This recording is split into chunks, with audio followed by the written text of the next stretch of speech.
Welcome students in my YouTube channel which is biology by Mahesh sir. आज हम लेंगे next topic NCERT diversity of living organism for Hindi medium students. तो यहाँ पे ये आरबीएसई और सीबीएसई दोनों बोर्ड के लिए 11th क्लास का टॉपिक है, फर्स्ट चैप्टर है डाइवर्सिटी ऑफ लिविंग ऑर्गेनिजम्स। अब यहाँ पे पहले हम देखते हैं कि डाइवर्सिटी जो है हिंदी में जिसको बोलते हैं विविधता, इसका मीनिंग, इसका डेफिनेशन क्या है। किसी एक जगह पर एक दी गई परिस्थिति, एक दिए गए क्षेत्र में पाए जाने वाले विभिन्न जीव रूपों की उस स्थिति को बोलते हैं विविधता। यानी कि एक ही लाइफ एरिया है और इस एक ही एरिया में पाए जाने वाले अलग अलग प्रकार के जीवों को या उन जीवों की इस व्यवस्था को विविधता बोलते हैं। तो यहाँ पे अलग अलग प्रकार के जीव है, अलग अलग जाति के हैं, अलग अलग वर्ग के जीव हैं जो एक दिए गए क्षेत्र में पाए जाते हैं, तो ये कहलाती है विविधता। तो यहाँ पे वर्ड हो गया डाइवर्सिटी, विविधता का मीनिंग ये हो गया। तो किसी दिए हुए क्षेत्र में पाए जाने वाले जीव, विभिन्न जीव रूपों को उसको बोलते हैं विविधता। अब लेते हैं दूसरा वर्ड इसका जो है विविधता वाले टॉपिक में हम यहाँ पे पढ़ेंगे क्या, डाइवर्सिटी ऑफ लिविंग फॉर्म में यहाँ पे क्लासिफिकेशन से संबंधित यानी वर्गीकरण से संबंधित, वर्गीकी यानी टैक्सोनॉमी से संबंधित कि वर्गीकरण कैसे होता है, क्या किया जाता है, उसमें वो सारे पढ़ेंगे। तो आज हम कुछ डेफिनेशंस ले रहे हैं।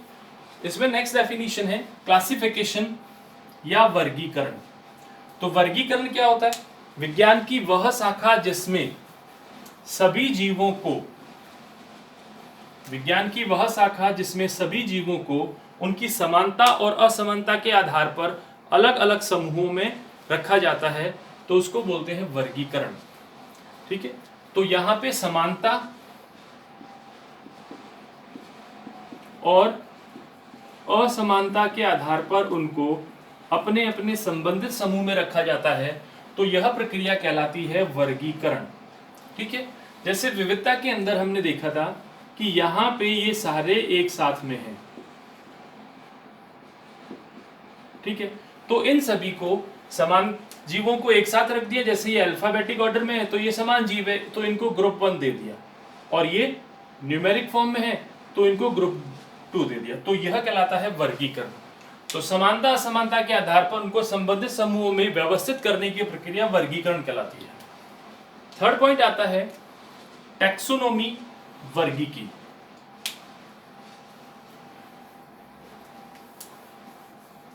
वर्गीकी का मीनिंग हुआ कि विज्ञान की वह शाखा, ये विज्ञान की ब्रांच है जिसमें सभी जीवों का आइडेंटिफिकेशन यानी कि पहचान, उनका वर्गीकरण करना, उनका नामकरण करना, ये सारी व्यवस्था की जाती है। तो विज्ञान की वह शाखा कहलाती है टैक्सोनॉमी या वर्गीकी। तो वर्गीकी पूरी की पूरी विज्ञान की शाखा है, और विज्ञान की शाखा के अंदर वर्गीकरण, नामकरण, जीवों को पहचानना, ये सारी प्रक्रियाएं की जाती है। तो ये कहलाता है टैक्सोनॉमी या वर्गीकी। वर्गीकी से संबंधित जब जीवों का वर्गीकरण किया जाता है, तो वर्गीकृत करने वाले जो ग्रुप ये लेते हैं उनको वर्गक बोलते हैं या उनको टैक्सोन बोलते हैं। तो ये वर्गीकी की इकाई जो होती है, ये वर्गीकी इकाई है, यानी वर्गीकी की यूनिट है। तो इस यूनिट के अंदर हम टैक्सोनॉमी के अंदर इसमें विभिन्न जीवों के विभिन्न ग्रुप लेंगे। जैसे कि इसमें फाइलम आता है, ये एक वर्गक है, डिवीजन आ गया, क्लास आ गई, ऑर्डर आ गया, जीनस, ये सारे वर्गक हो गए। और ये वर्गक किसके भाग हैं? टैक्सोनॉमी या वर्गीकी के भाग हैं। तो ये सारे शब्द आपको वर्गीकरण के अंदर मिलेंगे।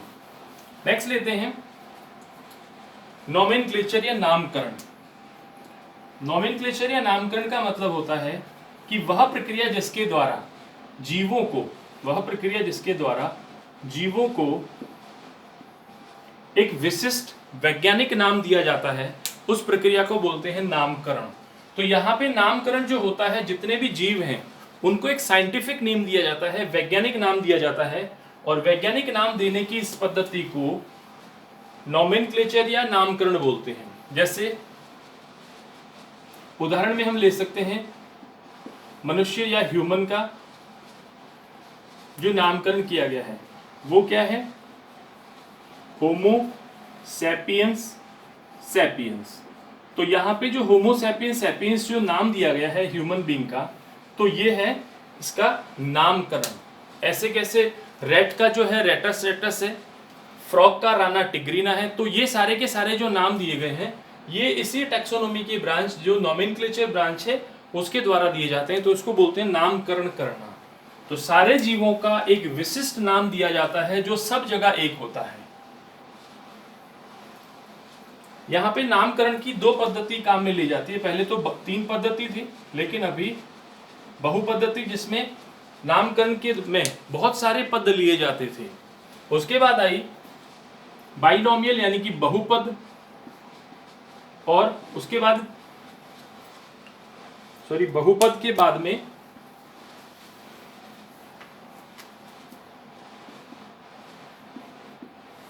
यहां पे द्विपद यानी बाइनोमियल, और यहां पे त्रिपद यानी ट्राइनोमियल। तो यहां पे तो बहुत सारे पद थे। द्विपद जो थी ये सबसे ज्यादा पॉपुलर नाम पद्धति थी। इसमें 2 पद हैं यानी 2 स्टेप्स हैं, 2 वर्ड हैं, ए और बी। पहला वर्ड जो है वो होता है जीनस, और दूसरा वर्ड जो होता है नाम में स्पीसीज। इसलिए 2 पद हो गए, इसको बोलते हैं द्विपद नामकरण पद्धति। त्रिपद के अंदर एक और आ गया जिसमें ए जो होता है जीनस, दूसरा हो गया स्पीसीज, और तीसरा हो गया सब स्पीसीज। तो 3 पद आ गए इसमें, तो इसलिए इसको बोल दिया त्रिपद नाम पद्धति या नामकरण पद्धति। तो दोनों नामकरण पद्धतियां सबसे ज्यादा फेमस है, द्विपद और त्रिपद नामकरण पद्धति। नामकरण पद्धति में द्विपद के अंदर बताया मैंने आपको कि पहला नाम जीनस और दूसरा स्पीसीज। जैसे मनुष्य का होमो सैपियंस है, तो वहां पे होमो जो है उसका जीनस है और सैपियंस उसकी जाति है, इसलिए वो नाम दे दिया होमो सैपियंस। ठीक है। चूहे का रेटस रेटस है, तो जीनस और स्पीसीज हो गया, फर्स्ट जीनस दूसरा स्पीसीज हो गया। तो ये द्विपद और त्रिपद नामकरण पद्धति हो गई। अब लेते हैं सिस्टमेटिक। सिस्टमेटिक्स वर्गीकरण विज्ञान की वह शाखा जिसमें किसी भी जीव का आइडेंटिफिकेशन यानी पहचान करना, दूसरा उसका नामकरण या दूसरा हम बोल सकते हैं इसका वर्गीकरण, थर्ड उसका नामकरण करके उसको व्यवस्थित करना। तो विज्ञान की वह शाखा कहलाती है सिस्टमेटिक, व्यवस्थित।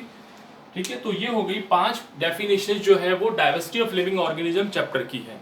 इसके बाद नेक्स्ट टॉपिक लेंगे हम कि इसकी हिस्ट्री के बाद में वर्गीकरण की आवश्यकता क्यों हुई, वर्गीकरण के लाभ क्या हैं, और फिर वहां से स्टार्ट करेंगे वर्गीकरण जिसमें 5 किंगडम सिस्टम भी लेंगे, 3 किंगडम सिस्टम भी लेंगे, 2 किंगडम सिस्टम भी लेंगे। तो वो सारे क्लासिफिकेशन के वर्गीकरण लेंगे नेक्स्ट क्लास में। तो यहां तक ये सारे के सारे डाइवर्सिटी ऑफ लिविंग ऑर्गेनिज्म हो गया। सो ये सारी परिभाषाएं होगी। इसके बाद हम नेक्स्ट जो है वो क्लास में लेंगे जो बताए थे अभी वो टॉपिक। ठीक है। ये धीरे धीरे सिस्टमेटिक चलेगा, आपको इसके नोट्स भी अवेलेबल करवा दिए जाएंगे। अगर आपको ये यूजफुल लगे तो please share to the other student जो 11th क्लास में है, क्लियर, उनको शेयर कीजिए and then subscribe also. Thank you for watching my video.